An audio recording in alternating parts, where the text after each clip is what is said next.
Thank you very much for coming here at such early hours to attend this special meeting of the Manpower panel to discuss about matters relating to the Employment Amendment Bill 2019, which is related to the extension of maternity leave. Let me suggest that, you will find attached in the documents the bill. I suggest that we will have our discussions in sessions. We will finish with one part before we move on to another, unlike our previous clause-by-clause scrutiny.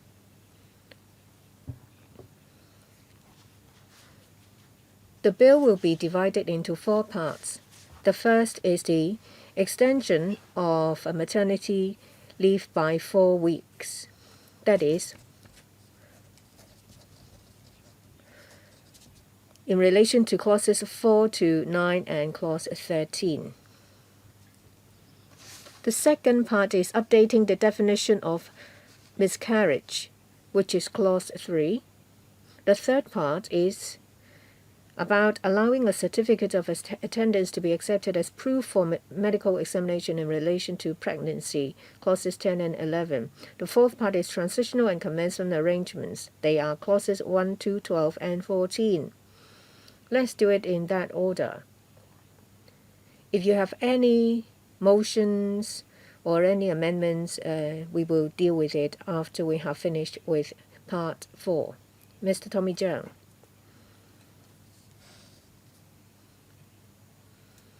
Do you reckon we'll be able to finish all these in just 2 hours? I hope so, because I have to attend the exco.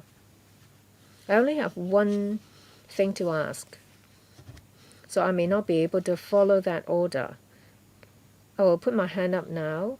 After the officials have spoken, I'd like to say my piece.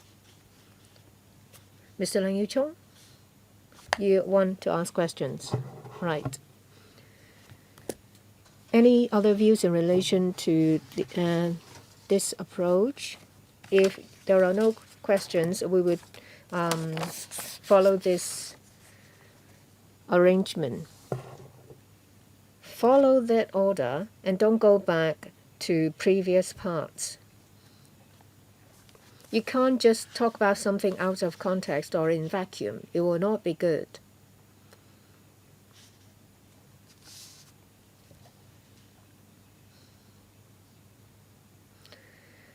The Secretariat will, or has already shown you this arrangement.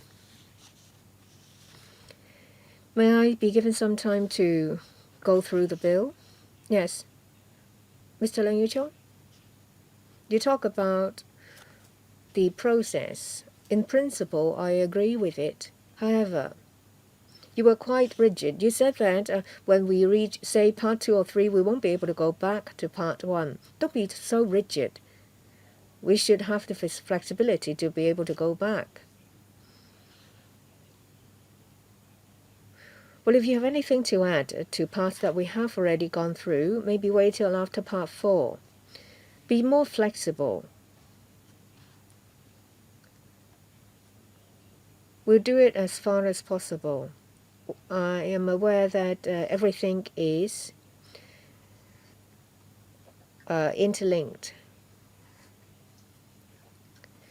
Mr. Tommy Cheung has another meeting to attend to. I just want to ask one thing. Maybe we'll hear the Deputy Commissioner first. Thank you. Good morning.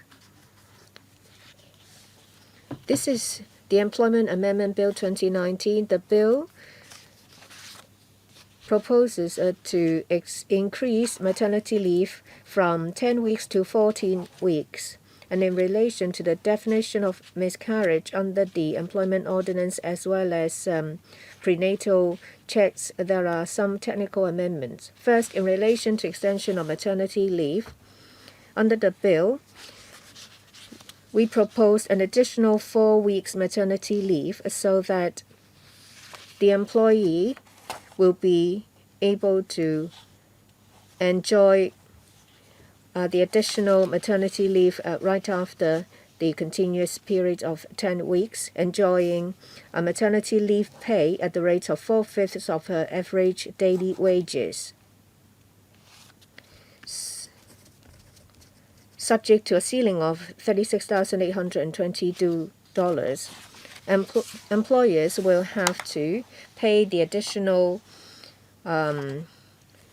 maternity pay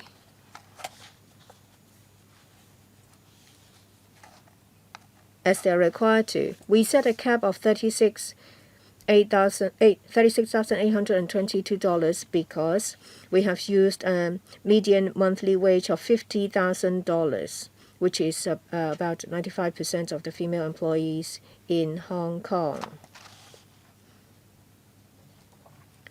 This ceiling will be subject to review from time to time. We might have set a cap. The employers, however, might be able to pay higher than the cap under the employment ordinance. It's just like the current practice that a lot of employers pay full pay for maternity leave. There are also two technical amendments. First, the definition of miscarriage.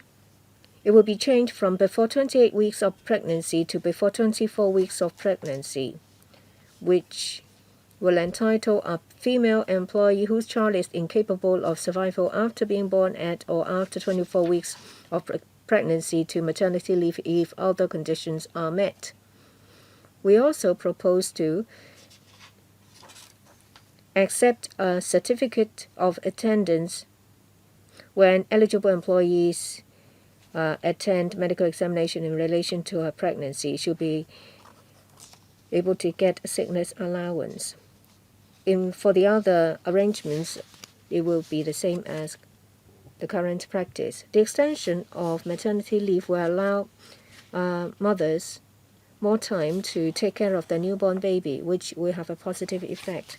We think that there will be every year about 27,000 female employees that will benefit from this arrangement. At the same time, the government will fully shoulder the additional maternity pay. So the financial impact on employers will be minimal. We ask members to support this proposal that is beneficial to female employees as well as the entire society. We will shoulder the extra commitment by way of administrative measures. The Labour Department will formulate a new reimbursement system to reimburse employers of the full additional maternity leave pay. We will need a new amount of funding to set up the system. We will apply for funding from the Finance Committee. If the funding for a new information system is endorsed, we think that we will be able to launch the reimbursement system before the end of 2021. Thank you, Ms. Lee, Mabel Lee. So far, 3 members would like to ask questions. First, Mr. Tommy Zhou, to be followed by Mr. Leung Yu Chong. Mr. Zhou, I'd like to ask my 2 questions. First of all, I thank the administration. 5 minutes, question and answers included. I thank the administration. This time, I've been fighting for many years. I ask you not to be generous at the others' expenses, at the expense of others. This time they have listened.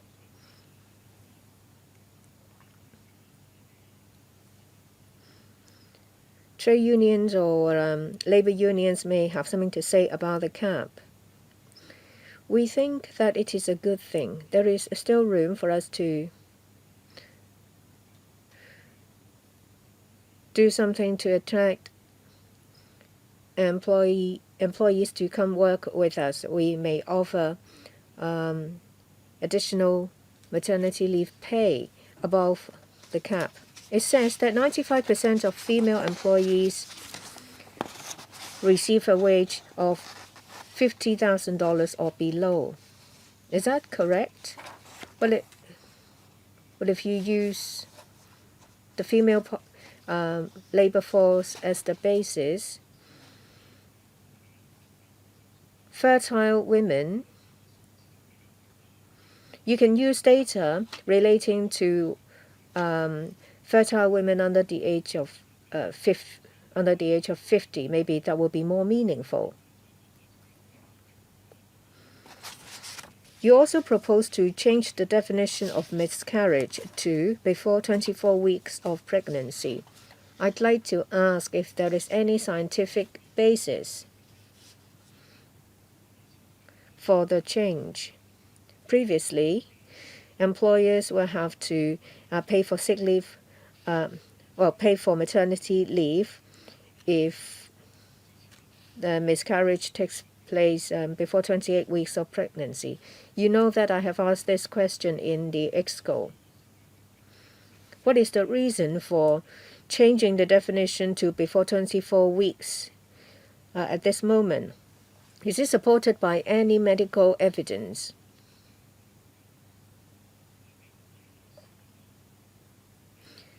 You don't want employers to think that you have mixed something good with something bad.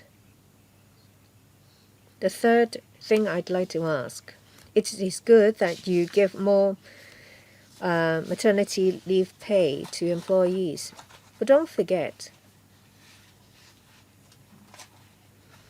that at the moment a lot of people are working from home, and if they are on maternity leave, they shouldn't be working. But the thing is, the work is still there. Say in the catering industry, the work is always still there. So there is a burden on the employer. The employee might be paid 4/5 of their wage, and the employer will have to find a substitute. When the female employee returns to work, what happens to the substitute? Ask them to leave? It may be easier to find substitute workers these days, and they may be cheaper. But if you keep enhancing employment benefits for workers, then you will have to fully understand the difficulties employers face with difficulties in recruitment. If a year ago you told me about this, then I'd ask, how am I supposed to find a substitute worker for such a long time? So you will have to consider supplementary workers. For the definition of miscarriage, maybe you will give us an answer in the second part, but you may jot it down. Please focus on Mr. Tommy Cheung's questions number 1 and 3. Thank you for Mr. Tommy Cheung's question. So, as I just said, we using the number of 3682, we can cover 95% of the employees, female employees. So these numbers obtained through the benchmark of below 50K salary, and we would expect that to cover 95% of the employees having a wage under 50K. So this includes all female employees. We do not ascertain this number based on the age.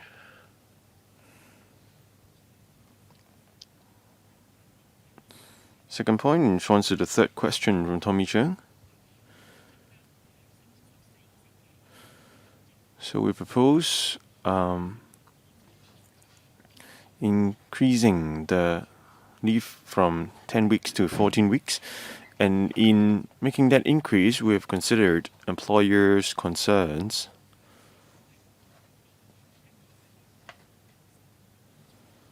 And different companies have different human resources arrangements. We try to strike a balance between female employees and employers' needs. So these are the basis for our proposal. Several members are raising their hands. So 5 minutes for each. Denoting Kwok, Shu Ka Fai, and then Dr. Fernando Cheung, starting with Dr. Leung Yu Chung. So it's been a long-standing problem that the maternity leave is being kept at 10 weeks. We have been demanding for an increase to the weeks, the time of leave. We always say coming late is better than not coming.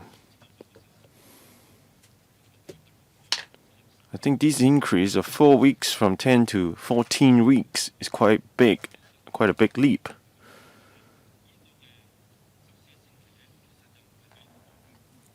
But when we benchmark against other countries, we don't see the 14 weeks is a very lenient measure. Look at mainland China. They're talking about 1 to 8 days to 180 days of leave. We are now only having 98 days even after the increase, and still a far cry from their number. Also take Singapore. They have 112 days, and Australia 126 days, and in Europe and in the United Kingdom they have over 300 days. In France and Switzerland 120 days. So when you look at most countries, lengths of leave are longer than ours. But Taiwan's numbers is lower than ours, and also for South Korea is also lower. But why do we only have 14 weeks? What is the criteria that you consider in ascertaining the number at 14? Do you take into consideration other countries' practices? This is my first question. Another question concerns the salary. I don't know if the FT is absent because they're opposing that. Why do you set the number of 4/5? I think you can hardly find a practice like that except in Japan. Why don't we make a change to the 4/5 benchmark? This threshold has been long-standing, and you have been keeping it for years.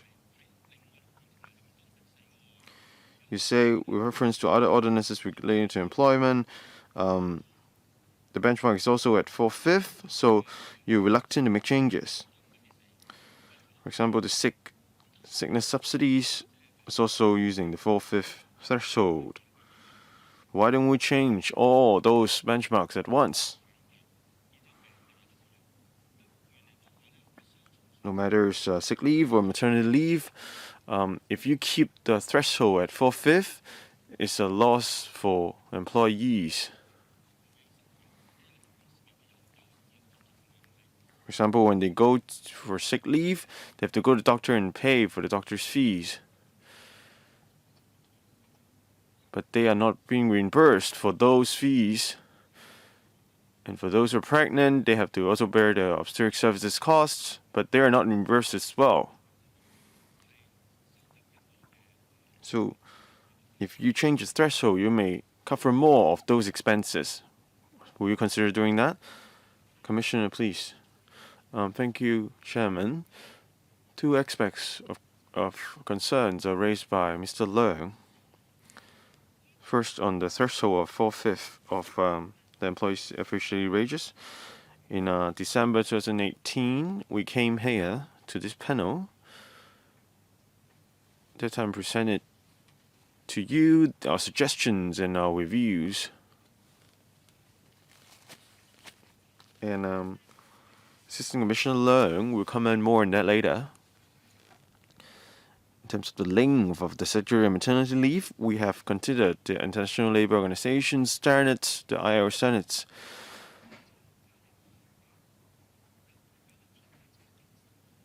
One clause in the ILO is setting the length at 12, and other clause sets it at 14 weeks.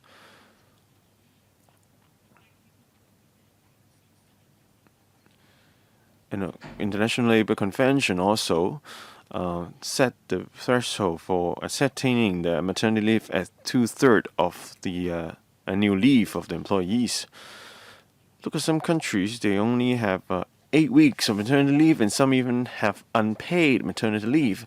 So I think we are doing an average, taking an average out of all the examples. Commissioner Leung, please. Thank you, Chairman, and members' questions.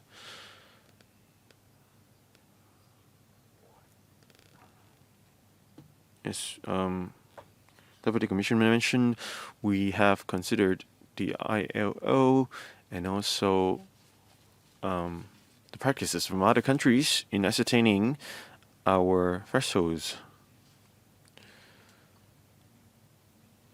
So there are 3 conventions with relevance to our issues. The first convention sets the minimum for maternity leave at 14 weeks, and also the wage should not be less than 2/3 of the normal wage. So in our amendments, we want to increase the maternity leave to 14 weeks, and also we also set the threshold for wage at 4/5.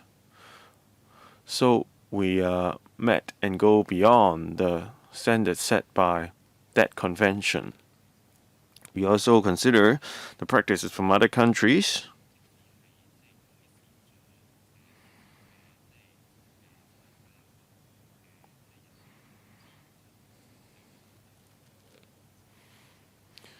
I don't think by doing this amendment, by increasing the maternity leave length, we are well ahead of the rest of the world.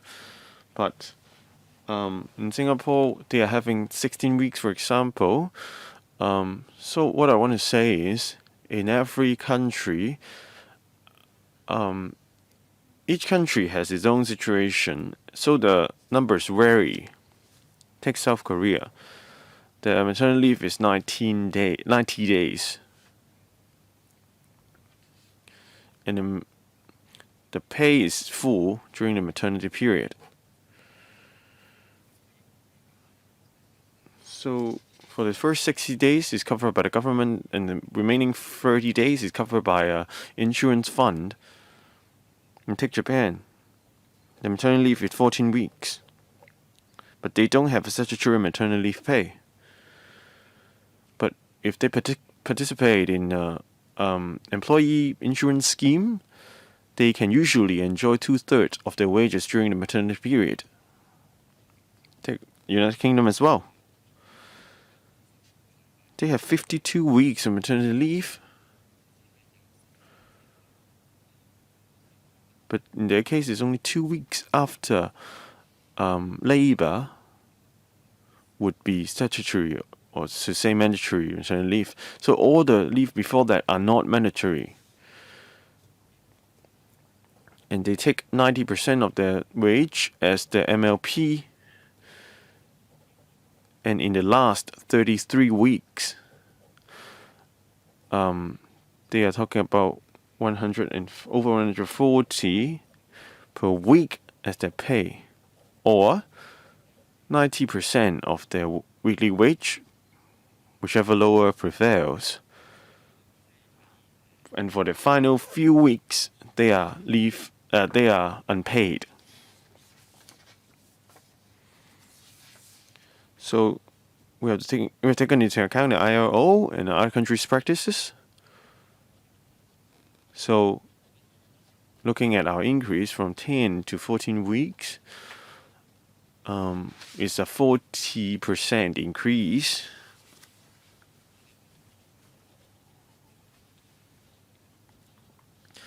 So our aim is to increase the maternity leave length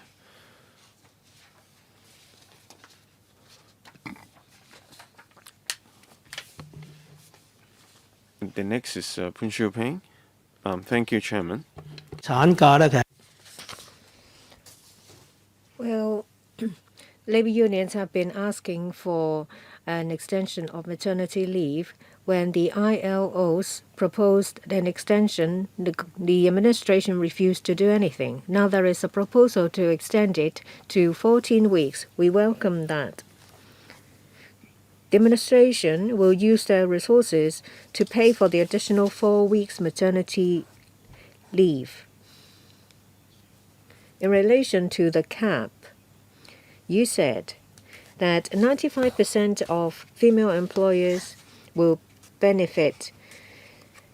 That amounts to 27,000 of them, and 5% of them will not be able to benefit. You said that in relation to reviews, it will be done from time to time.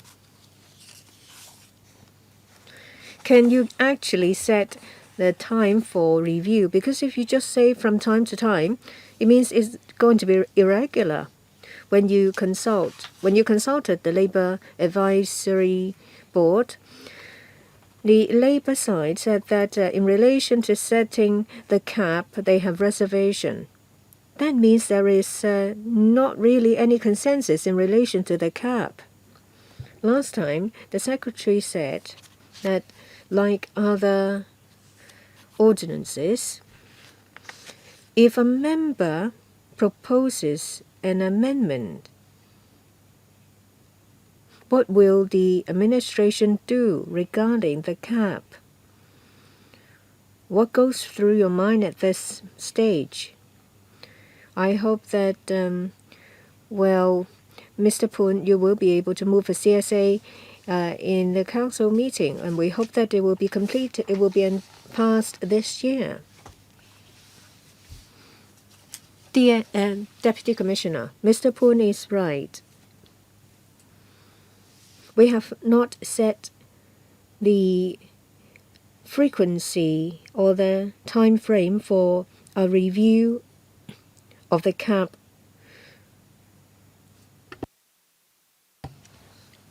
Just like the employment ordinance, from time to time we will take into account the changes in economic situation in Hong Kong, demands from the labor sector and society before we make any proposals.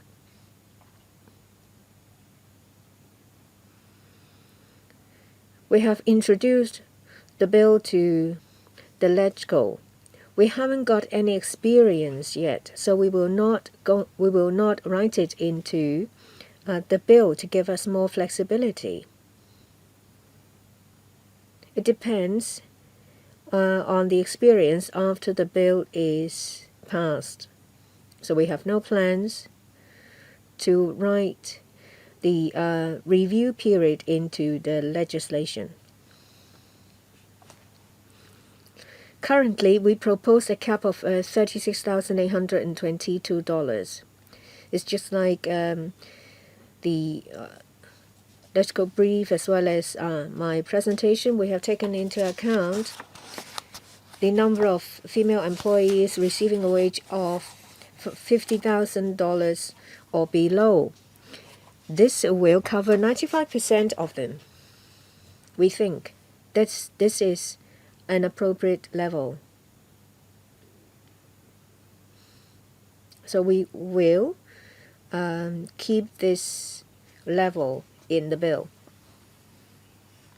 Of course, I very much like the bill to be passed as soon as possible, but should a member proposes an amendment and it is endorsed, will the administration postpone the entire bill, or they are going to just change the provision accordingly?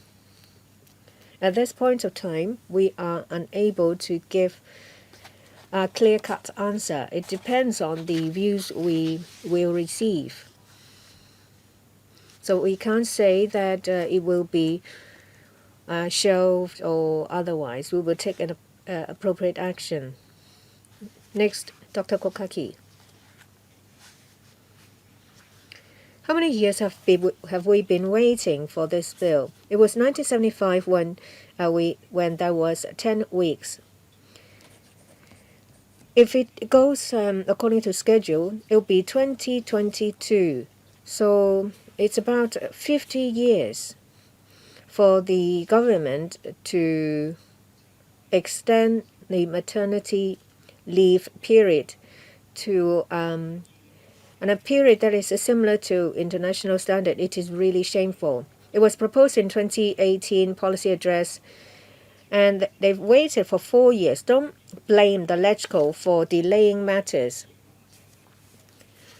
They want it to be implemented in 2022 because Carrie Lam wants to use it to advance her election advantage.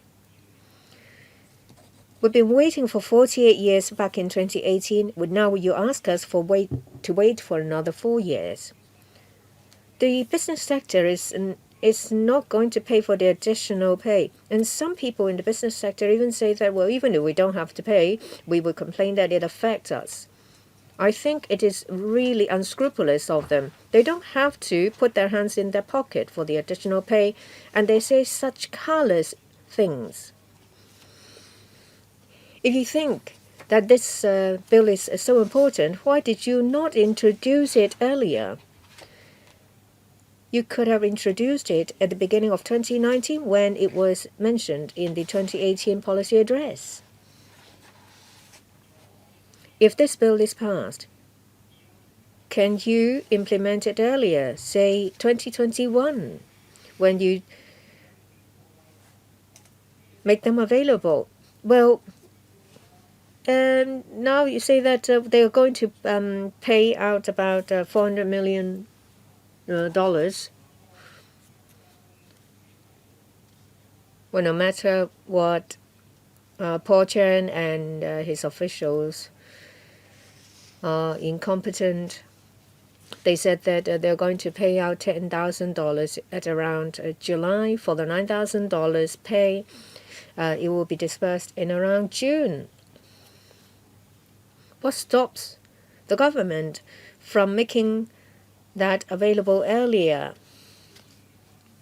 In 2018, you said it would be capped at $50,000.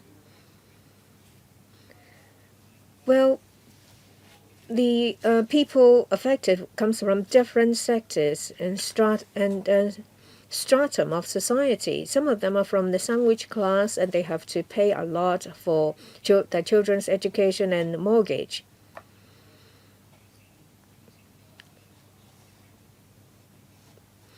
You should have got a plan to regularly review the cap. What about once every 2 years? By 2022, it will be at least 55,000 or 58,000. Well, for the extradition bill, the administration has actually squandered tens of millions of our money. Can you say that, well, can you give us a figure for the inflation over 2018 to 2022? What about paternity leave? Will there be a review? In the UK, in a lot of European countries, you can combine the two. Does the administration have any plans to extend the paternity leave to alleviate the pressure faced by families? It is outside our purview, but let's see if the Deputy Commissioner will answer it. We have conducted a review, then we came up with a proposal and introduced it to LegCo. We did it as fast as we could. I asked you whether it could be implemented in 2021. If not, why not? May I continue?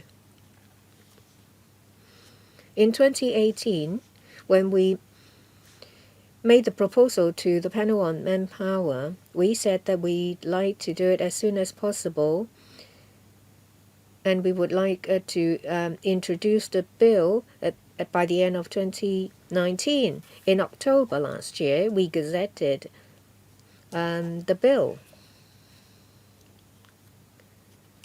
Dr. Kwok said that now that we have introduced the bill,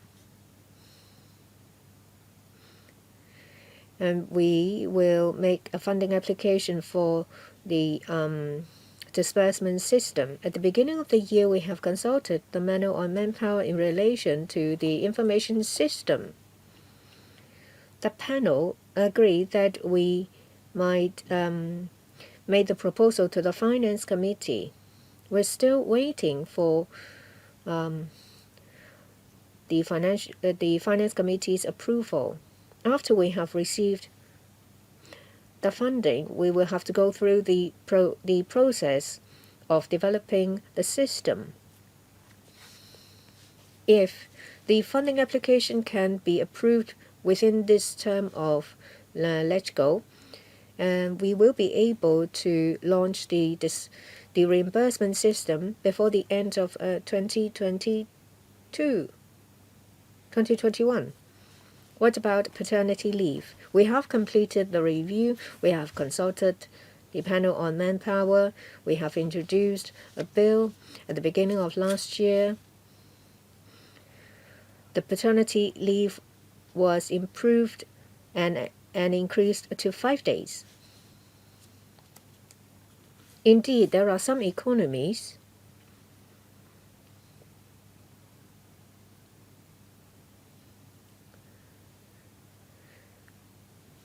that allows maternity leave and paternity leave to be used at the same time. But there are differences in our systems. There may be the difference of a social security system. So husband and wife can use each other's social security. However, in Hong Kong, it is for the respective employers to pay for paternity and maternity leave pay. So the situation is different. Next, Mr. Shukafai. Thank you. In relation to the 14 weeks maternity leave, I'm aware that there isn't a strong view from the business sector, as I've said in the past 2 years. We have an aging population here.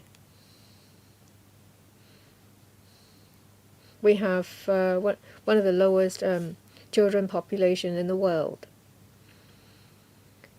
If we can encourage people to have more children, it's a good thing. The government will directly pay for the additional maternity leave pay, so there isn't much objection from the business sector.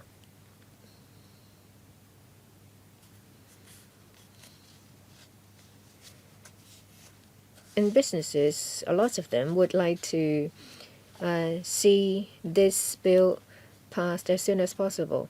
Well, people didn't understand when Jonathan Ho's been carrying a toy baby, and they didn't understand. I think he's trying to make a point.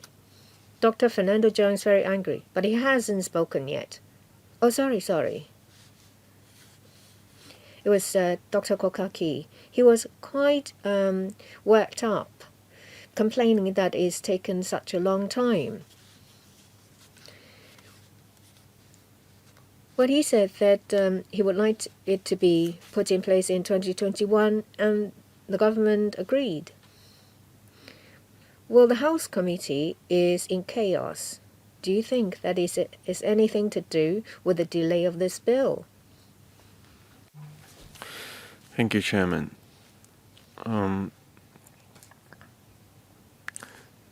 response to Dr. Kiki Kwok was in relevance to the disbursement computer system. And Peter Hughes mentioned about the House Committee's issues. So it should not be relevant to the Finance Committee, but is relevant to the scrutiny of the motions within the LegCo. So I would refer to the work procedure, section 54, bracket 5. I don't know if the legal counsel would have the information. So I refer to ROP section 54, bracket 5, and related to adjournment. So the Bills Committee Chairman, after negotiation with the House Committee Chairman, can resume the second reading.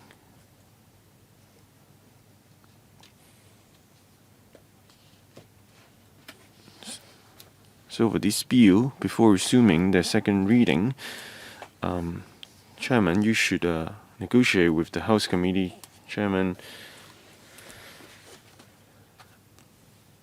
and if by that time the House Committee Chairman has been elected, you can then negotiate with that Chairman.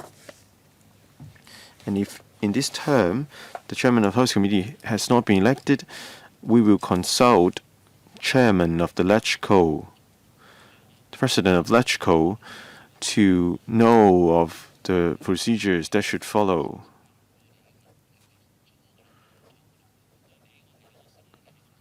Commissioner, you raised a question in addition to the issues that we discussed in the last meeting.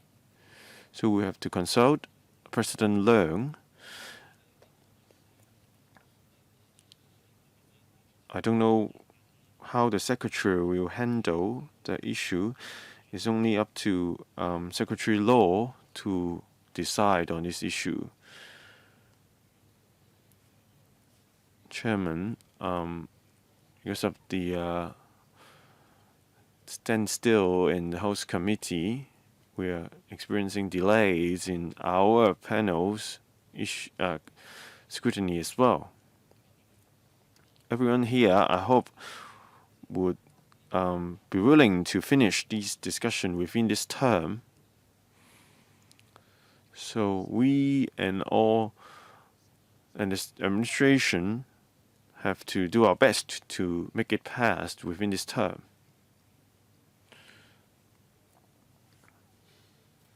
I think Dr. K. Kwok wants to get the bill passed as soon as possible. So I want to ask the administration, if there's deadlock in the House Committee, will you have any remedial measures? Chairman, if the bill and the computer system for disbursement, if these issues can be passed, then we hope the disbursement can be given before before 2021. Chairman, it's just a simple question, but it wasn't answered.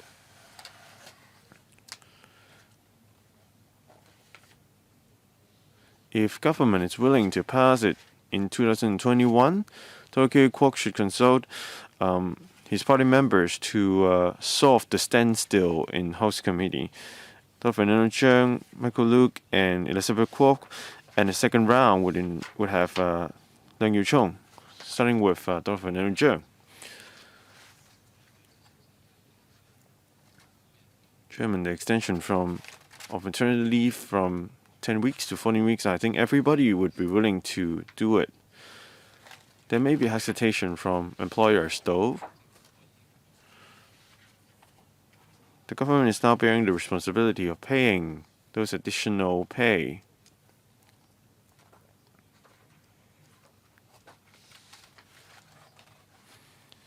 I think a lot of research show if you treat the employees better, if you give them more family time, the productivity will be increased accordingly. And then the employers will make more money. I think it's a win-win situation. It should be done as soon as possible. I think no one here would oppose that. So it's a consensus here to increase the maternity leave. And look at the ILO convention in 2000.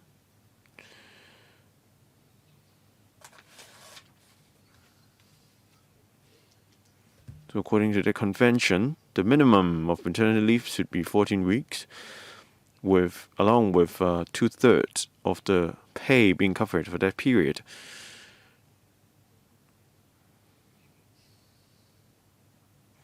Would the government also consider like the insurance scheme in order to provide more comprehensive protection in pay for the family and the pregnant women?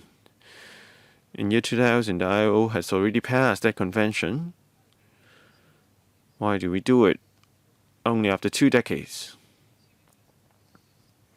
What happened in the year 2000?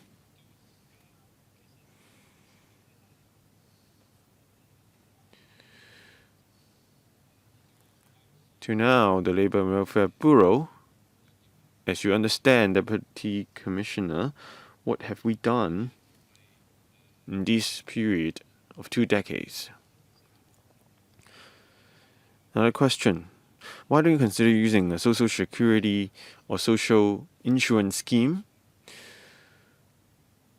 The pros for this scheme is wide coverage. For those who are self-employed or those who are working freelance or those with 418 issues, that means 418 means those who are not continuously employed for them to be entitled to the labor welfare protection. So all these categories I mentioned can be covered by or may be covered by social security or social insurance scheme.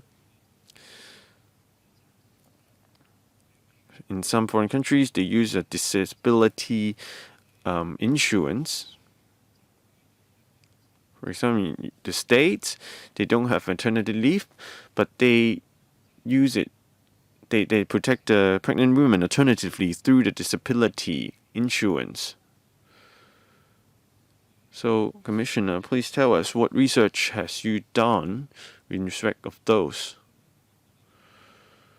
So please answer these 2 questions first.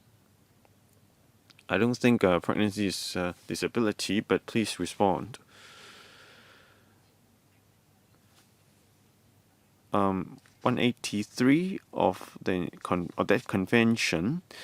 I want to say this convention is not implemented in Hong Kong.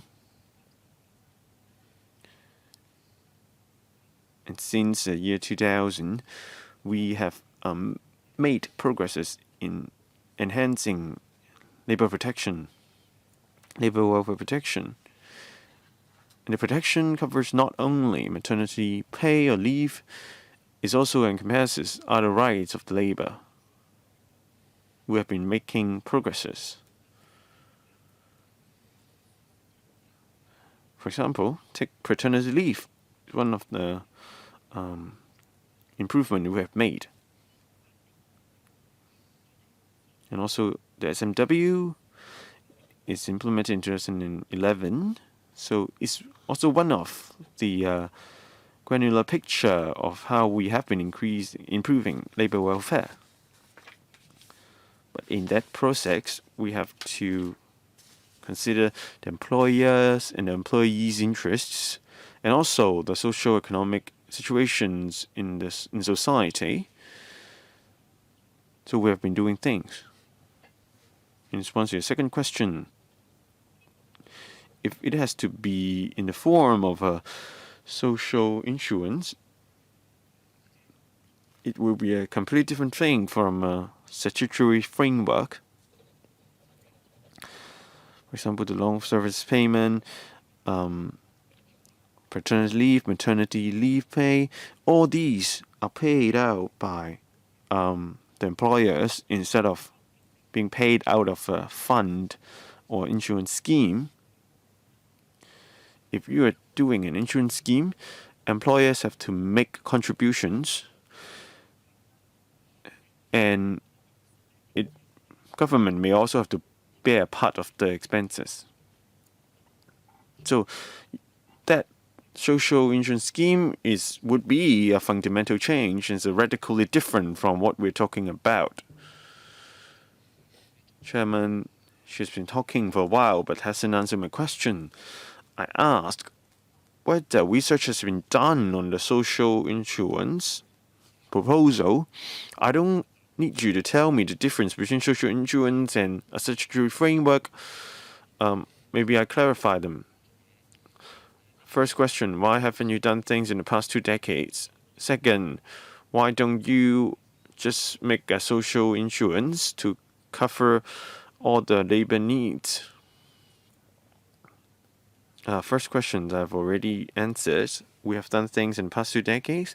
For the second question, for Dr. Fernando Cheung's concern on social insurance,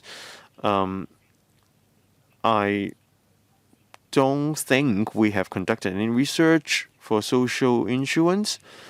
Maybe I would provide you with additional information next meeting.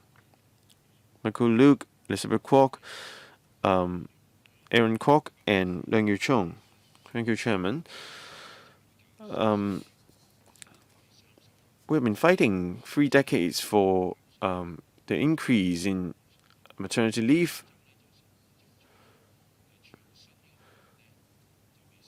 The government has only partly responded to our concerns because it is still 4/5 for the wage instead of full pay. And the cap is set at $36,822. So it's a regret that it's only a partial response. So, turning to the issue of a 4/5 threshold, you said is interrelated to other policies, for example, sick leave. You say it's also 4/5, but can you discern the difference between sick leave and maternity leave? I think sick leave should be full paid.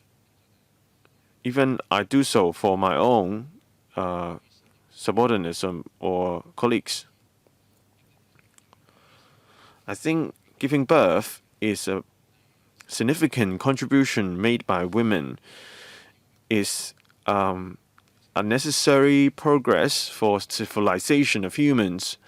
Without women giving birth, humanity cannot be continued. Let alone we're talking about a low birth rate in Hong Kong.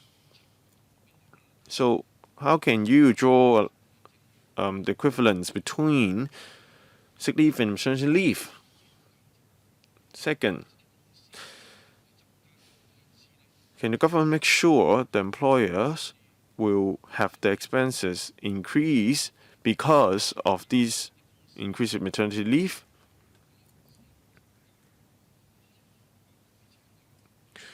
From what I know, usually, even the female colleague is on maternity leave, they will not hire an extra worker to cover for her. It's just like in a football match, when somebody is out, then those who are in the court would just cover for her and do more. So I think the cost of employers will only be increased to a very limited extent.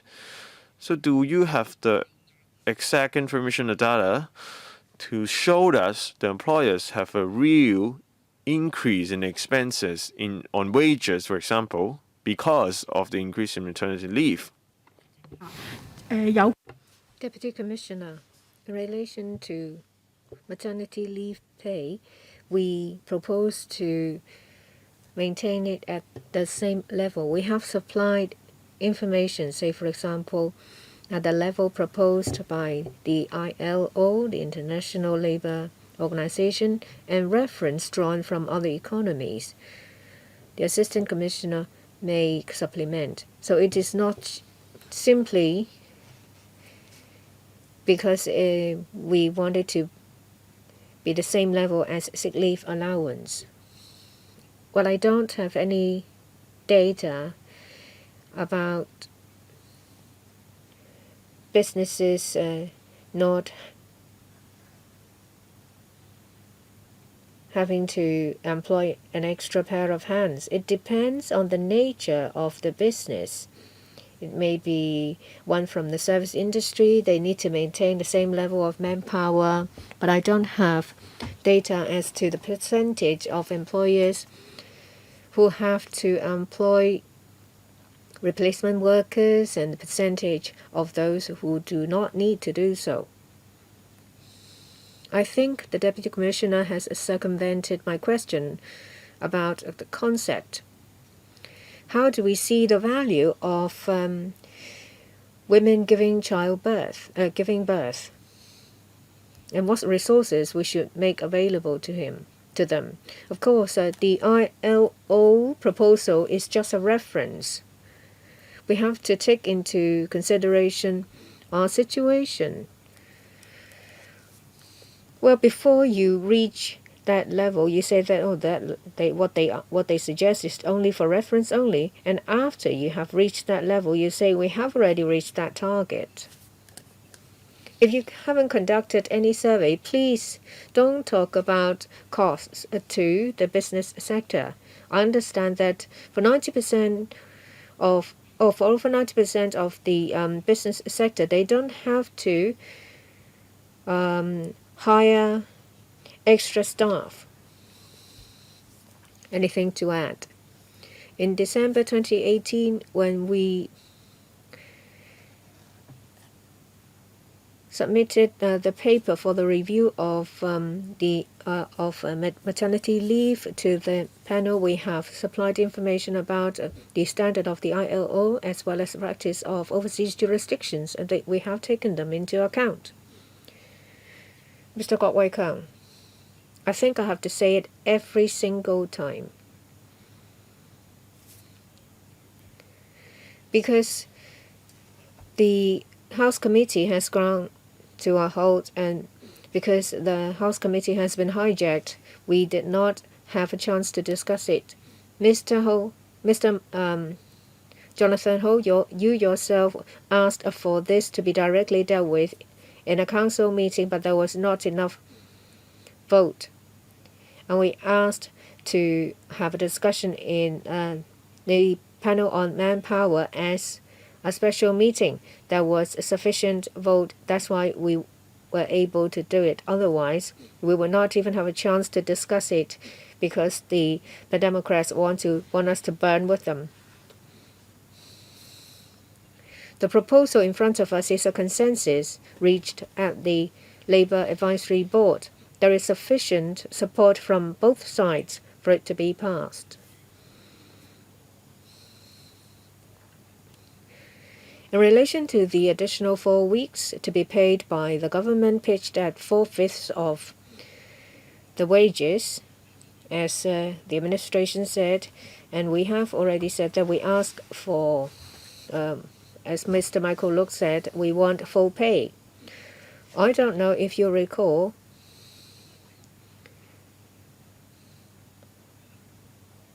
that it was I who made the proposal that the government should pay for the additional pay instead of it getting stuck at the LAB. In relation to the paternity leave, it was changed from 3 days to 5 days, and now we ask for 7 days. More often than not, it's the employers that get in the way. Maybe we should draw a reference from Singapore. There will be policies to encourage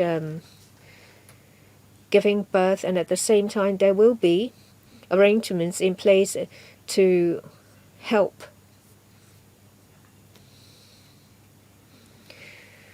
Well, this hasn't happened with paternity leave, but this approach is taken on board by the administration for the maternity leave.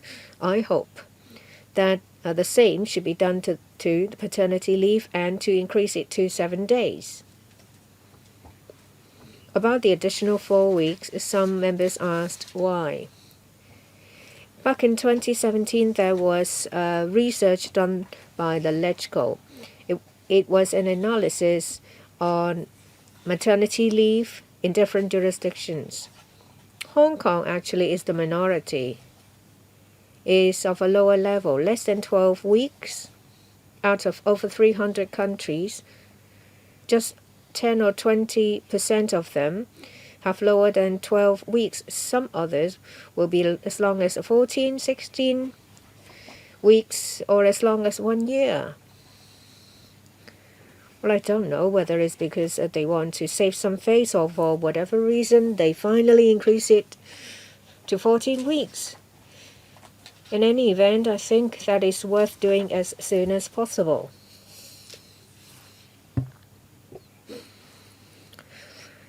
The chairman proposes 4 parts to enable an orderly discussion of our discussion.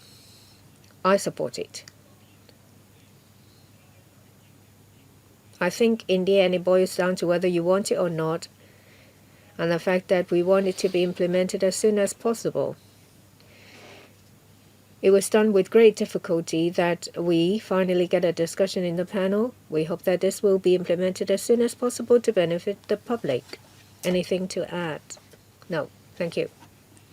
Thank you, Mr. Kwok, for his views. Next, Ms. Elizabeth Kwok. Thank you. Surely I support this proposal.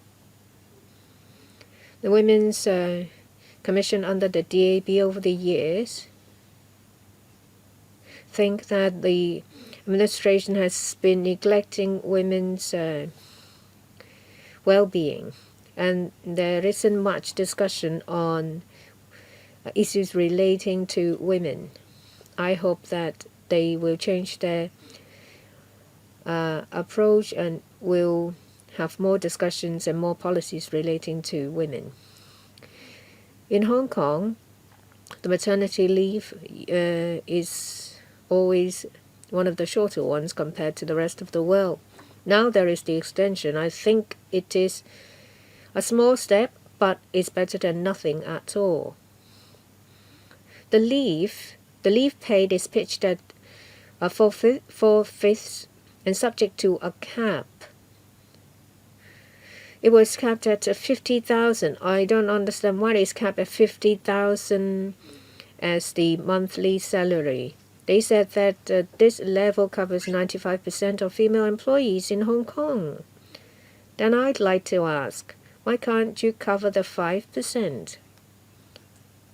If you cover the 5%,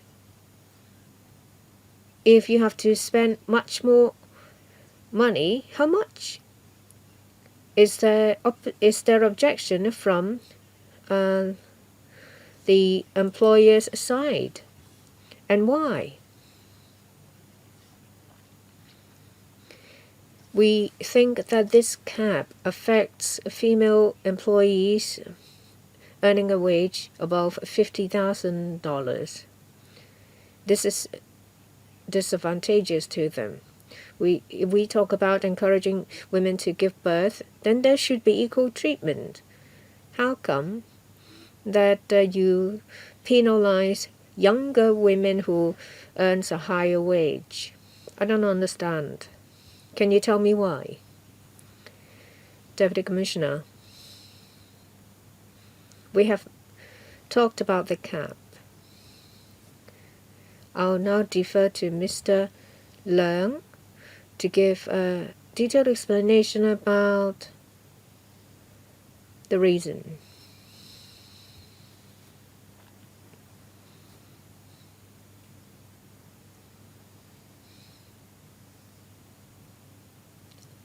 Under the bill, there will be an extension of maternity leave from 10 weeks to 14 weeks, and the additional 4 weeks will be paid by the government using public funds. Since it's the use of public funds, we have to make sure that it's properly used.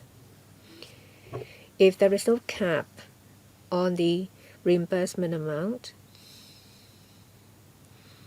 then public money will be used to pay very high salary employees. We think that it is not appropriate to use public money to pay for the special circumstances.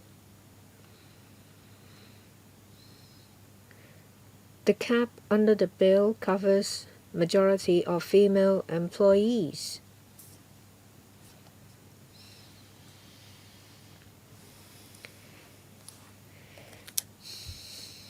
The bill does not prohibit employers from paying a higher amount.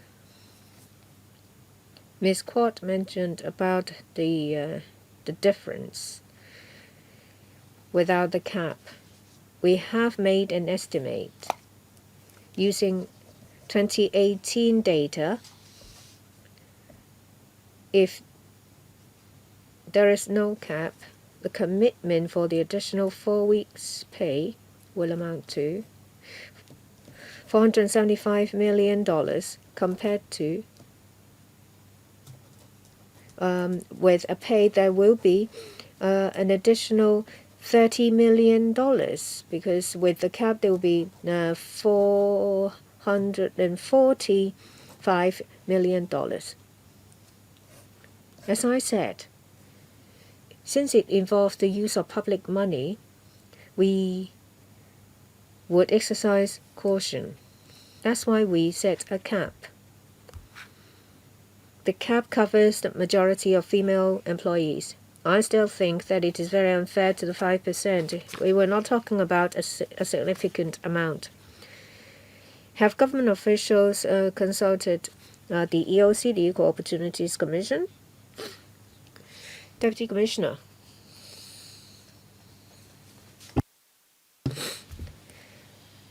Assistant Commissioner.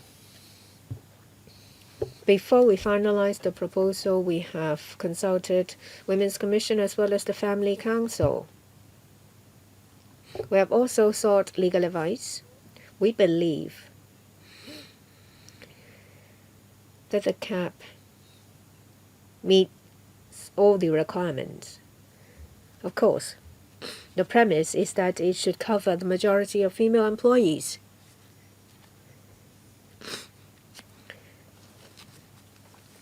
If female employees take out judicial review, female employees with a salary of over $50,000 take out judicial review, would you be able to deal with that?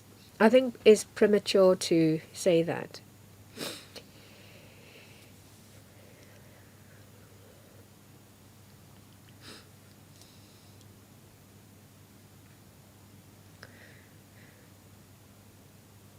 Under the current design, we aim to make sure that public money is properly used. This is a cap that is set on a high level. I think there is a flaw in the policy. Why do you discriminate against 5% of female employees? I think the administration should consider what I said. Do you have sufficient grounds? Have you consulted the EOC to win a judicial review? Mr. Siu Ka-chun, to be followed by Ms. Helena Wong. Mr. Siu Ka-chun speaking for the second time. Well, there is this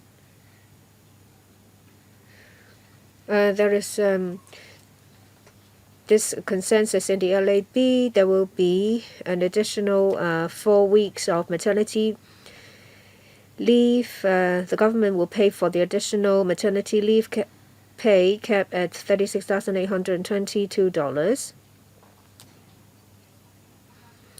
That covers those with a monthly wage below $50,000. If you earn over $50,000, you will only get $36,822.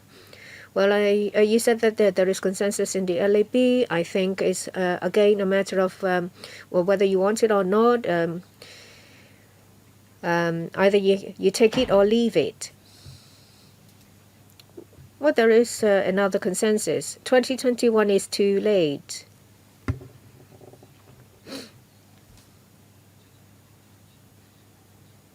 The second consensus.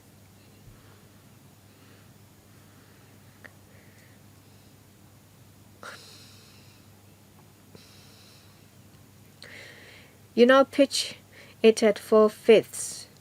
We ask for full pay. Someone rightly pointed out that if you pitched it at the same level as sickness allowance, as we all know that there is annual leave, there is statutory, there is public holidays, there is statutory leave. How come that of all the different types of leaves, you pack it with sickness allowance? The result will be quite different. Another question is about the review. $36,822. As you said, that this cap will be reviewed from time to time, but you haven't specified when. You said it will be done from time to time without any specification of the time.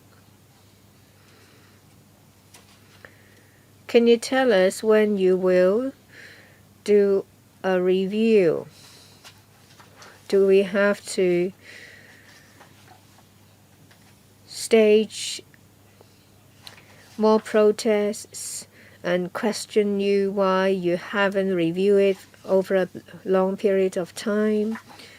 Why don't you simply tell us when you will review it? Thank you, Chairman. In response to the 4/5 threshold, just now, Mr. Shill mentioned the standards of the ILO. So there are 3 conventions out of the ILO that concern so. 3 conventions set the cash subsidies at no less than 2/3 of the normal wage. So the Employment Ordinance is setting the threshold at 4/5 of the total wage. And we also suggest that employers can pay more than 4/5. Some even may give full pay. So all these are our responses in compliance with the guidelines in the ILO conventions. And in the bill, the frequency of the review is not ascertained, is in line with the practices in other labor-related ordinances. Our practice has been to follow the implementation and to take a flexible approach in doing the reviews for labor-related ordinances flexibly. So, Helena Wong and then Claudia Mo. Chairman, the Democratic Party has been supporting the extension of maternity leave and paternity leave. So this ordinance has proposed an increase of 4 weeks for maternity leave. We totally support that, and it's in line with the our manifesto of our party, but we still think there are some deficiencies in the bill. For example, there's no full pay; it's only 4/5.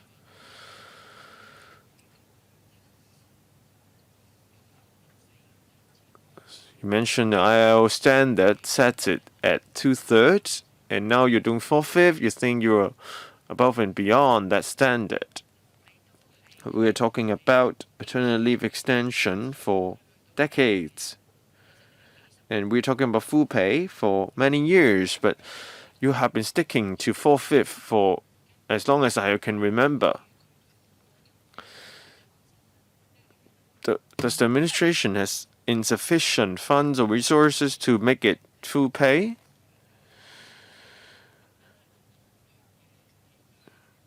Take the paternity leave discussion as an example. You have been struggling with 7 days or 5 days, and now for maternity leave, you're holding on to the 4/5 threshold. I don't think those make sense. And as mentioned at Bottle Shield, you're setting the line at $36,822 as measured against the 550K benchmark. And I didn't see any reasonable explanation on the ascertainment on that level, and also the frequency of the review. You didn't respond to that. You say you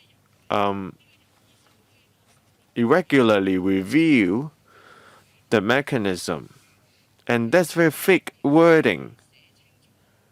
What if you do the review every 10 years?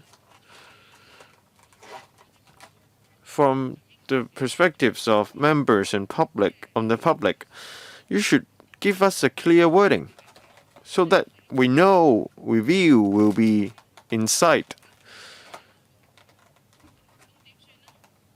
Because we are now complaining the 36,000 line is unreasonable, then we'll be expecting a review. But when will that happen? Thank you, Chairman. A good response to the two questions. First, in response to full paid or 4/5 threshold, other than the conventions from the ILO, we also take reference from other countries' practices. Some don't even go to the 4/5 threshold. Some provide full pay. And Mr. Liang will be able to comment on the limitations on why we cannot go beyond 4/5. And also, for the review from time to time, the wording like that, we have been looking at the labor rights and welfare, and also taking into account socio-economic situations, and the review would be made on the basis of that. And also the Labor Advisory Board, they have representatives from employees and employers, so we look for consensus there, and review will be made on that basis. Chairman, she hadn't responded to my question. So the public or the LegCo will have no power to make them review the mechanism or the ordinance, because here is LegCo, is not the Labor Advisory Board. Why can't you just set the line at a review 2 years or every 5 years? I know the LegCo has limited powers, and the legislative agenda is in the hands of the administration. But if we don't insist on a clear wording on the frequency of the review, then we will be giving up the remaining powers we have. Helena Wong, when you look at the wording of the bill, the commissioner actually can, in accordance with Schedule 1A, can make an amendment, for example, to the number of 36K. Alternatively, you can also bring CSA to make the amendment. Chairman, if I'm to make a private bill, it's very difficult to raise, because these policies is the administration duties, so it'd be hard for me to bring a private bill. Are you talking about the CSA for this bill? I'm talking about when the bill proposed by me, for example, is related to public expenditure. It would be very difficult for me to bring it. Chairman, as mentioned, in the employment ordinance, there is not a rigid review frequency. If it is called for sooner, then we'll do it sooner. So we don't have a clear wording here, and in the other employment ordinances as well. Commissioner, I want to remind you, for paternity leave, we didn't set a review frequency. We proposed to review every 2 years, but the Commissioner proper has promised us that he will review the paternity leave every 2 years. So I suggest you can just make a promise to them on the frequency for the review, so that they don't have to chase you again and again on the frequency. Chairman, can a legal advisor give us opinions?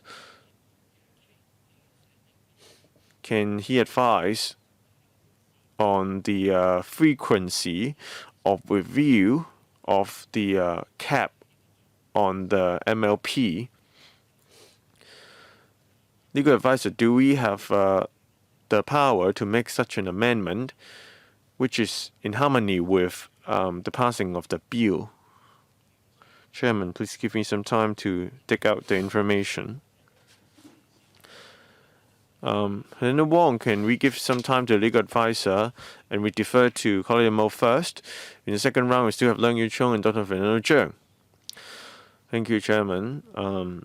We heard the administration's principle on spending the public expenditure duly and appropriately.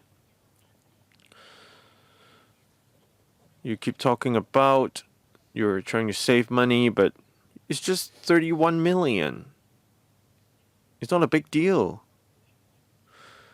When you look at how the government is spending money, talking about tens of billions of dollars, and even 1,000 billion artificial island plan.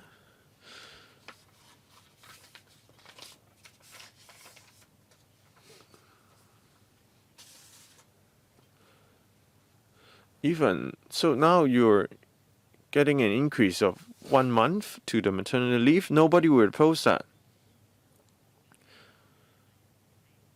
But you leave out the high-pay workers.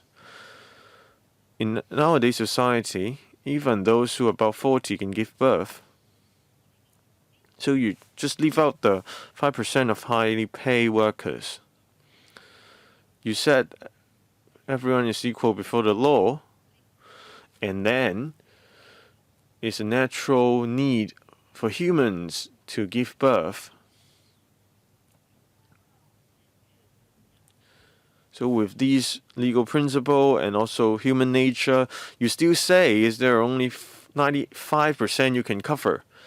The 5%, because they are highly paid, they are left out by you. If you set the cap at the 95%, how much can you save? It's only 31 million. It's in paltry. Just like a drop of water in an ocean.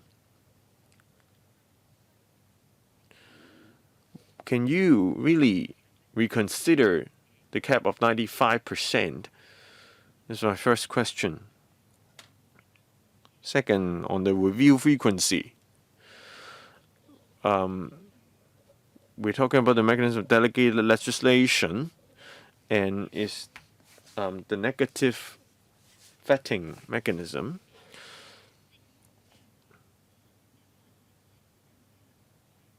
Usually, the review mechanism are not specified in the bills or ordinances, but the government has been saying, as a convention, review for mechanisms should be done every 2 years. But now you're not even giving us the promise. Even verbally, you're not giving us. So I don't understand. It's not the case that they refused. They said that in the next meeting. Well, now, don't force them. Don't corner them. There is still a next meeting. Let's see if the Assistant Commissioner has anything to say. Thank you. Just now, the member mentioned about the cap.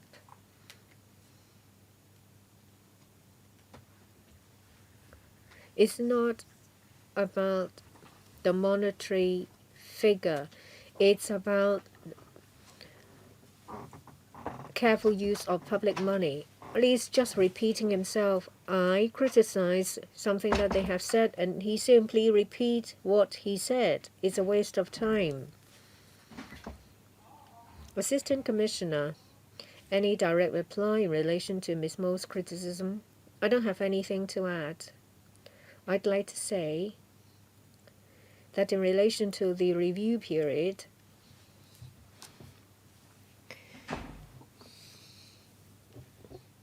there aren't many places in other labor-related ordinances about a review. The government review from time to time different policies and an employee benefit issues under the employment ordinance.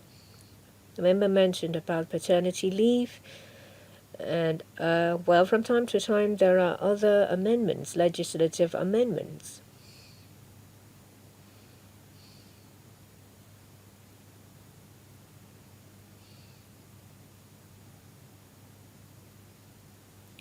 Regarding maternity leave pay, some members said that it hasn't changed in decades. It's pitched at 4/5.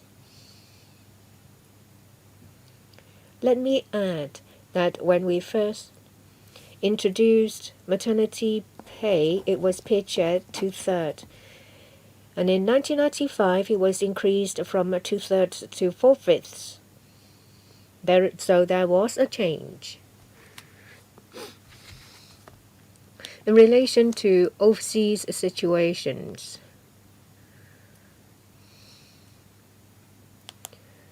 we gave members information about overseas jurisdictions. Maybe I will just quote one or two places. South Korea.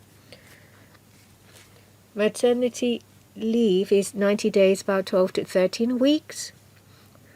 For maternity leave pay is full, is 100% for the first 10 days paid by the employer. And for the remaining for the first 60 days, for the remaining 30 days is paid by social insurance or labor insurance. There is a cap of $9,045 Hong Kong dollars. In Japan, maternity leave 14 weeks. There is no statutory maternity leave pay. For those who participate in labor health insurance scheme, in general they can enjoy maternity leave pay at 2/3. In the UK, 52 weeks, 1 whole year. However, it's only the first 2 weeks postpartum that it is mandatory. For the first 6 weeks, the maternity leave is pitched at 90% of the weekly average pay. For the subsequent 33 weeks, it's pitched at the standard rate.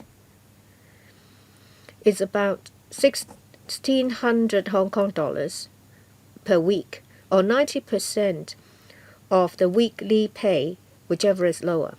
For the remaining part is no pay. So you can see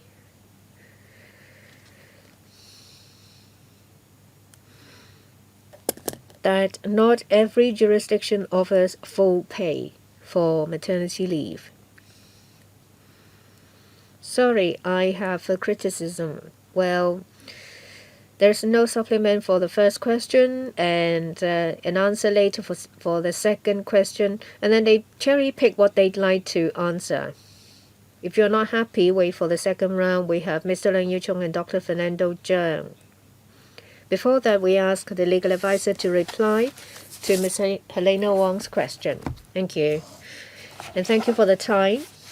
As you all know, but let me remind members that in relation to amendments to bill, you will have to refer to Rule 57. 57 bracket 4 and bracket 6.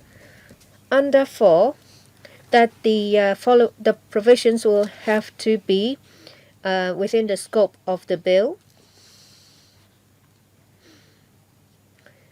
and there should not be any charging effect. First, in relation to the scope,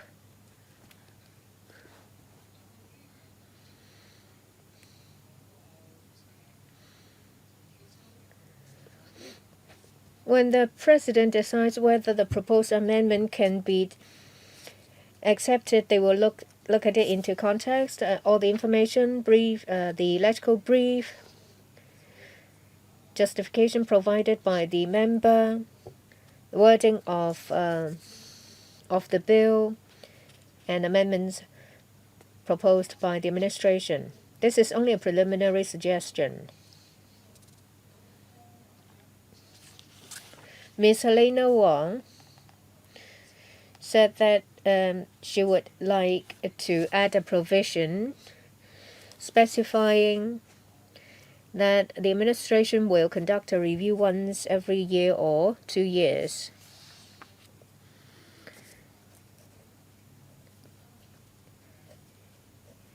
If we refer to the clause that the Commissioner may by Gazette amend the cap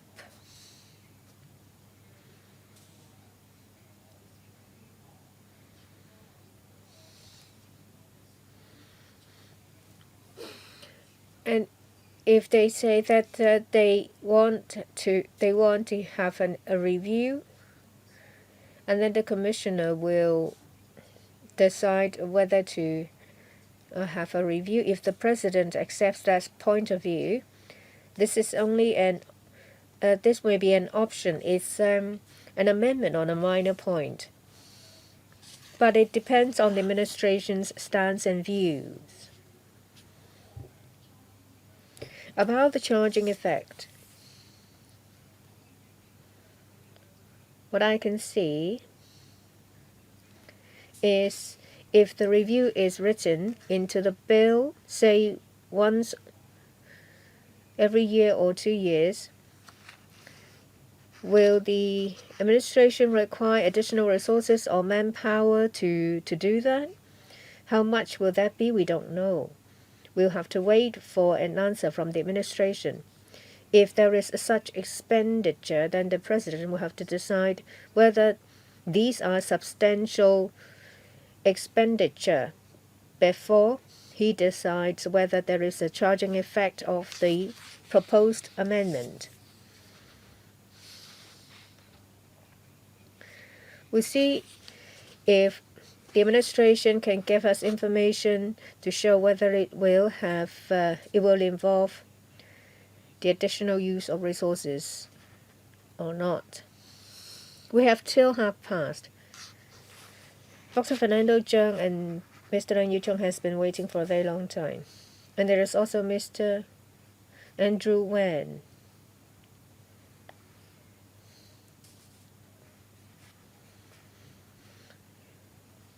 I think the administration hasn't really replied to Ms. Mo. I'll ask for her. Well, as we know that it's been a disaster when it comes to rankings and indexes of Hong Kong, a credit rating as well as a freedom index. But there is one that were different. Birth rate. For 2017, Hong Kong ranks one of the lowest 4. Only 1.19.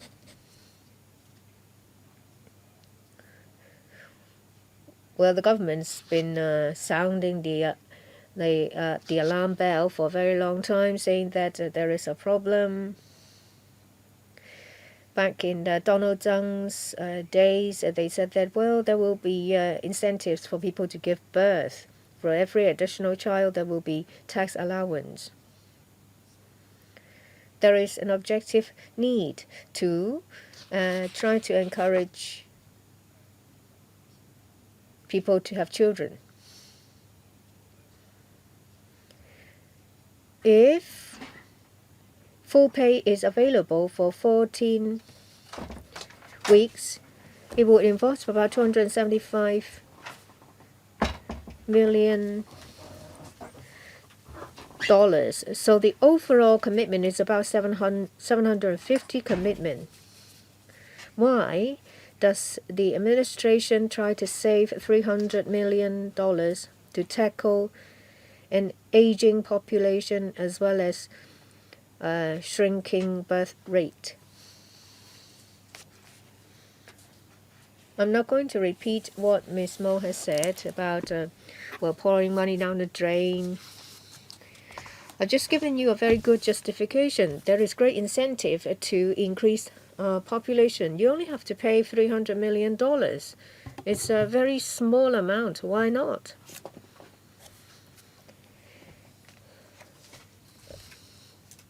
Just now, the member mentioned that if maternity leave pay is changed from 4/5 to full pay, it would involve about $270 million. It's not taken from our estimate. I don't have this figure. It's very easy. I just ask you to spend more. Well, even if my figure is different, it's just add several hundreds of million dollars. But we're faced with a huge crisis. The government has been talking about population policy.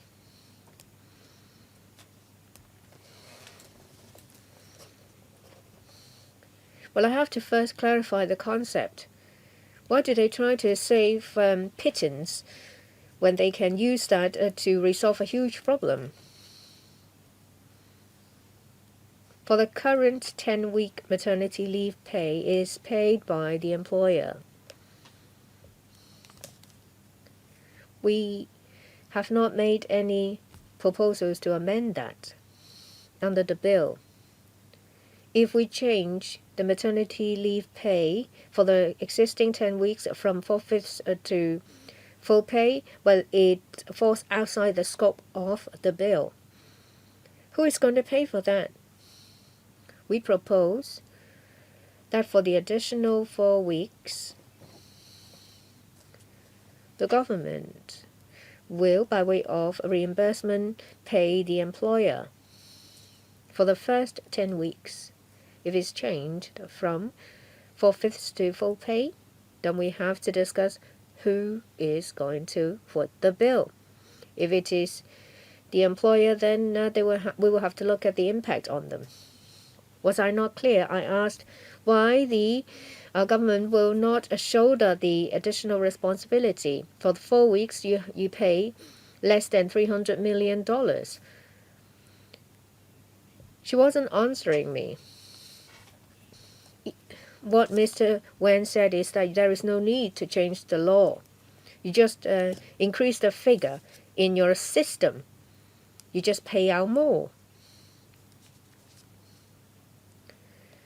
For the reimbursement system, we're talking about the additional 4 weeks. We can't cover the existing 10 weeks. That is not under the scope of the funding application. If we change that, it's a change of policy. And it also involves a significant change in our proposal. Let me ask my questions and then we will start with the second round. If we have 5 minutes each, we may overrun by a few minutes. I don't have to draw a line because we can continue next time. I have a question. Well, according to the bill, it says there is a cap of 36,822 for the additional 4 weeks. What if I pay more? Say, for example, normally pay 4/5. What if I pay, say, the full pay, $10,000 as the full pay? Can I claim for that amount? Assistant Commissioner.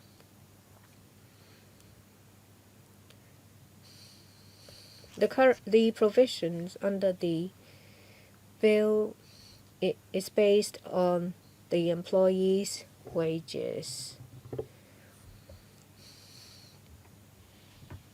For the last 4 weeks, the employer will use that figure for the reimbursement. If the employer pays a higher amount,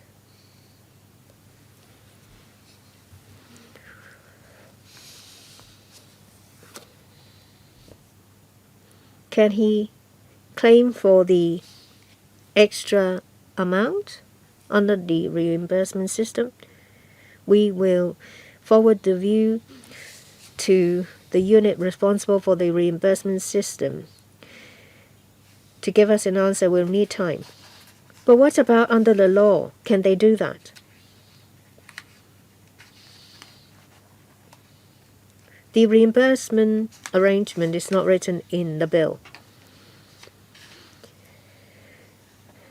The reimbursement is implemented by way of administrative measure. We will forward members' view to the reimbursement unit.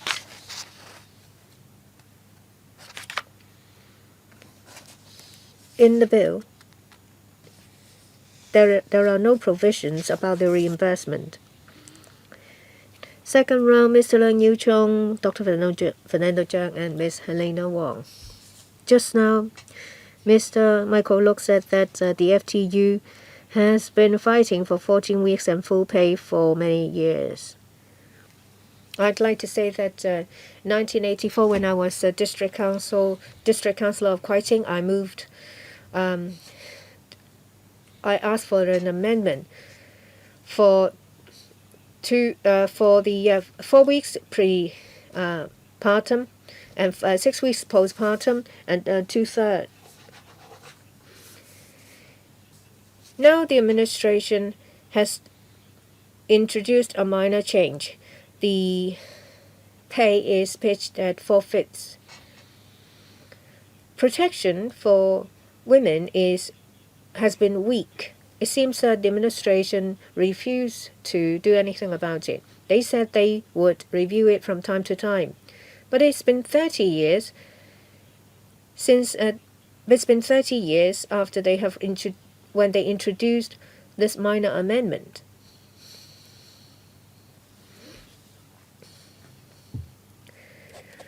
Under this current proposal, people who earn a higher wage will be penalized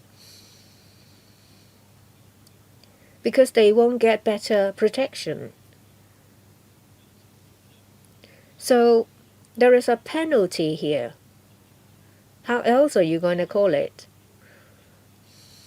You said it will cover 95% of female employees. Why not extend it to the remaining 5%? You talk about proper use of public money. How is it not proper use of public money to cover the remaining 5%? You can't explain it away. Can they cover the remaining 5%? You give the impression that there is unfair treatment and there is this penalty element. Well, as I said, over 30 years, you have changed such a small thing. Back in 1985, ILO talked about 12 weeks, and you maintained it to 4 weeks before and 6 weeks postpartum. It was back in 2000 when it was changed but by the ILO, and now you propose 14 weeks and pitched at 4/5. We ask for a review, not just on the cap. On the maternity leave period of 14 weeks as well, and the pay of 4/5. The assistant commissioner is very unfair because he only cherry-pick favorable examples, and you ignore all the unfavorable ones. Let me say it. 128 days to 180 days for mainland China at full pay. You did not mention that. Singapore, 112 days. Also full pay. You did not mention it. Germany, 98 days, that is about 14 weeks. But they can enjoy 1 week of child caring leave to be paid at 65 to 70% of their wages. Why did you not mention it? You should not compare yourself with poorer examples. We should compare ourselves with better ones. human societies should progress. You should not compare yourselves with poor examples. So if there is a review after the bill's passed, there should not be just a review on the cap, but also on the period as well as the wage, the pay as well.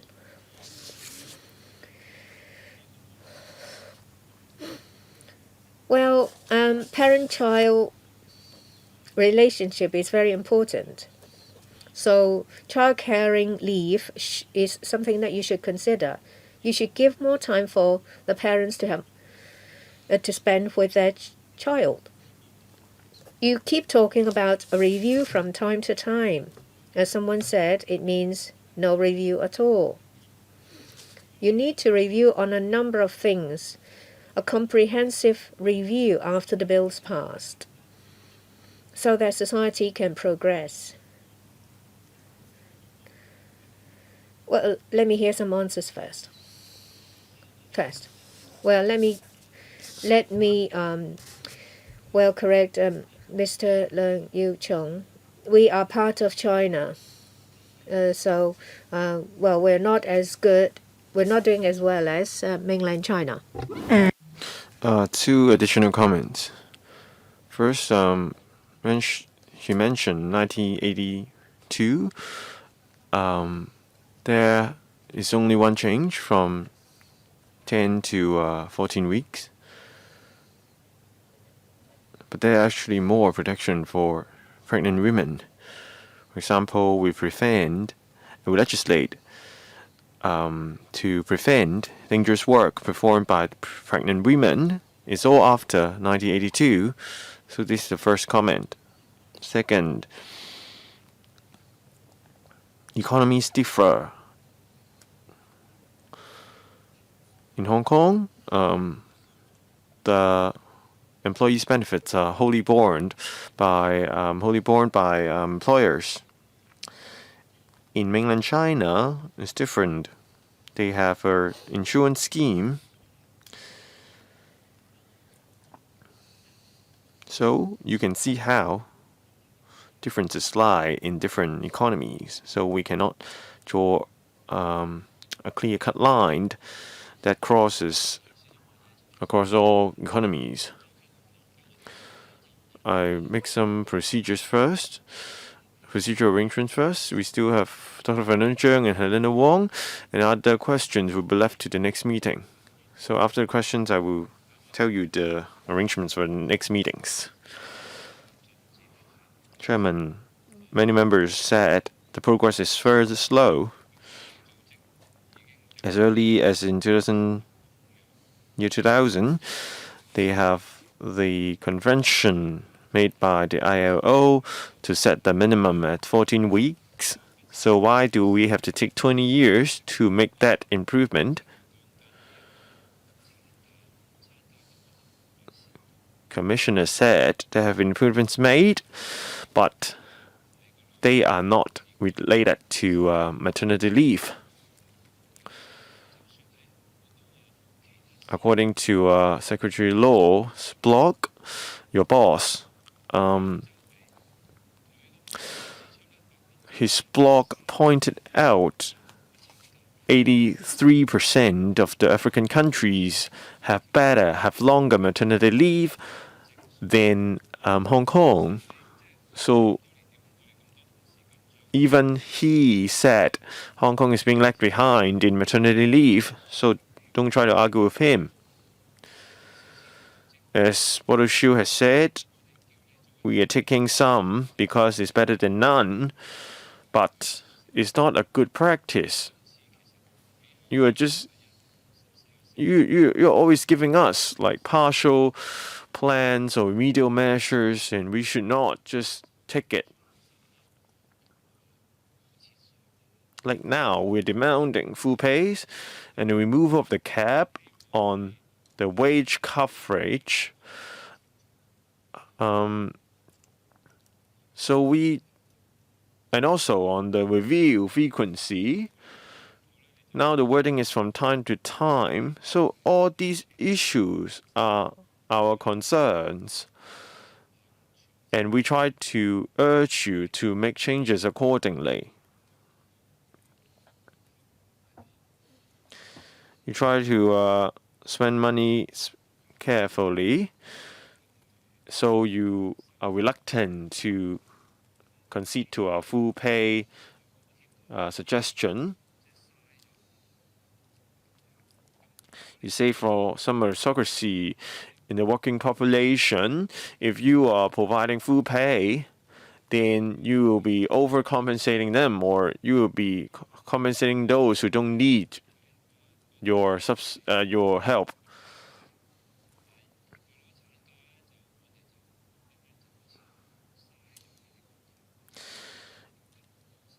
You raise examples of those extremely high-paid aristocratic worker to try to negate the need for full pay coverage.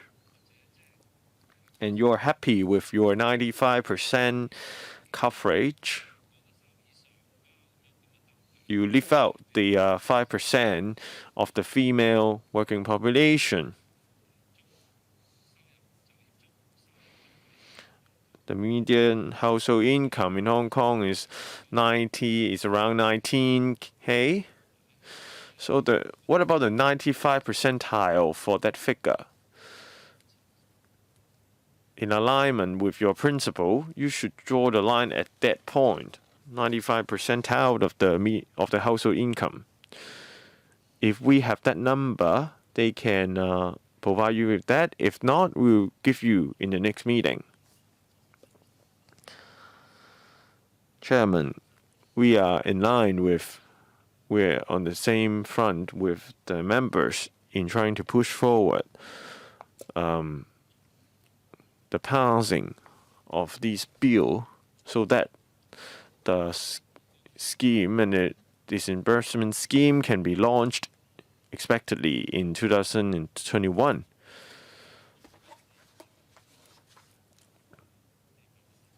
Chairman, in response to Dr. Van Zhang's suggestion of pushing the coverage from 95% to, for example, 99%,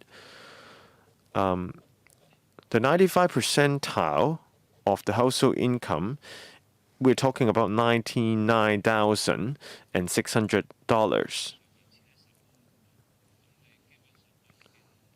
Okay, so if you set the cap at 100,000, then you would have covered 99% of the workers. But I'm criticizing you on raising those extremely high-pay aristocratic workers as example to try to turn down our suggestion.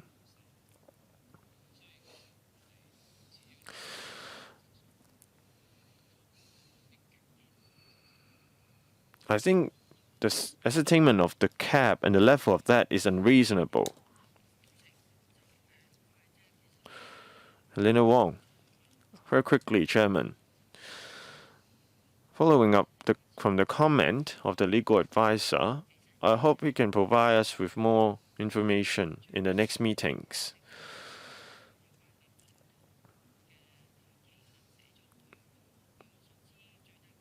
Is the review frequency specified in any of the government ordinances? For example, the SMW is written in the ordinance that the review should be done every 2 years. I think there are also other examples where the frequency is specified. If it can be done in other ordinances, I think in Clause 6, Subclause 4, and Point 8, in respect of Commissioner's power to amend Schedule 1A, an amount there, I think if we can find examples, I will make an amendment to specify the frequency in that clause I just mentioned.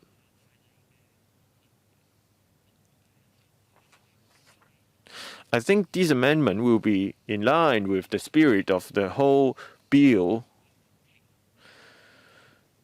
And the legal advisor, please give us more information or on the examples of that. Thank you, Chairman. On the examples of the review frequency in other ordinances, based on my previous research, is found only in the SMW ordinance. And if I find any more examples, I will ask the Secretariat to provide you with that in the next meetings.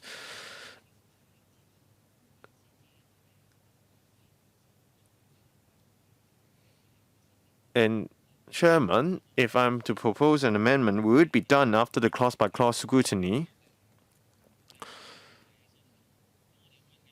As I mentioned,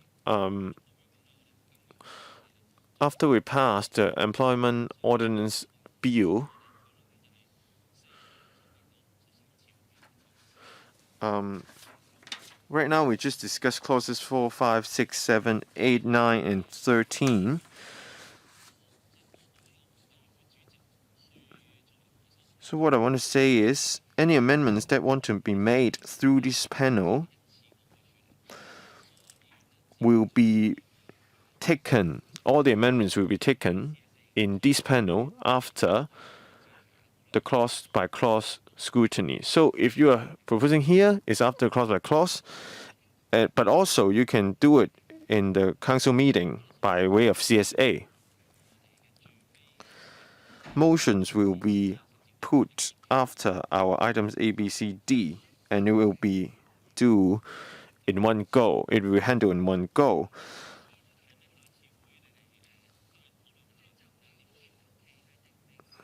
If you are going to do a motion on the review frequency on clause 6, subclause 8, you should propose it or discuss it in the next meeting.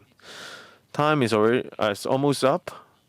Because of the COVID-19 situation, our meetings have been postponed.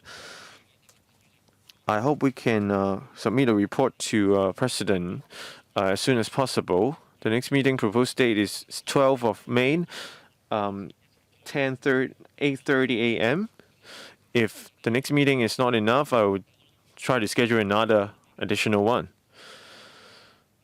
I think we have covered the issues quite thoroughly, but I will still take questions in the next meetings. We are still sticking to Part A of the extension of statutory maternity leave by 4 weeks, and it involves clauses 4, 5, 4 to 9, and 13. So accordingly, meeting closed. Thank you.